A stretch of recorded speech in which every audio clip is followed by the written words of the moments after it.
Euh, il est évident que dans la littérature sur le coaching, il y a un grand nombre d'auteurs, si ce n'est pas tous les auteurs qui mentionnent, qui suggèrent, qui mentionnent l'importance de la qualité de la relation de coaching, au même titre que dans une relation thérapeutique. Hein, c'est mentionné comme étant un facteur très important.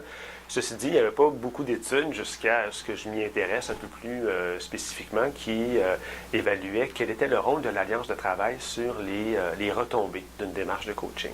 Donc, moi, dans des études que j'ai faites dans le cadre de mes recherches doctorales, je me suis intéressé à regarder quel était le rôle de l'alliance de travail. Quel était le rôle qu'il jouait? Est-ce que c'était un rôle? Est-ce que c'était un prérequis? Est-ce que c'était un nice to have, comme on peut dire en bon français, quelque chose qui avait son importance, qui facilitait les retombées, ou c'était plus que ça? Et ce qui est ressorti de façon très intéressante, en fait, c'était que plus les gens suivaient de séances de coaching, eh bien, plus ils voyaient leur sentiment d'efficacité personnelle augmenter.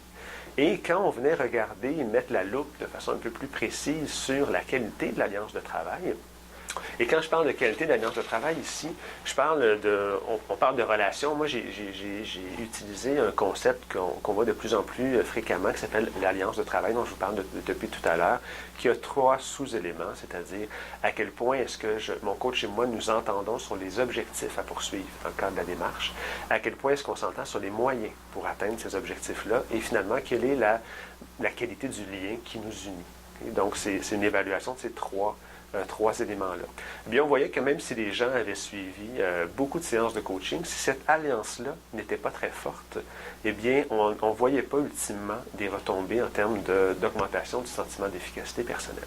C'était donc non pas simplement quelque chose qui était une variable à valeur ajoutée, c'était carrément un prérequis. S'il n'y avait pas d'alliance de travail qui s'établissait de façon forte, eh bien, il n'y avait pas de retombée de coaching.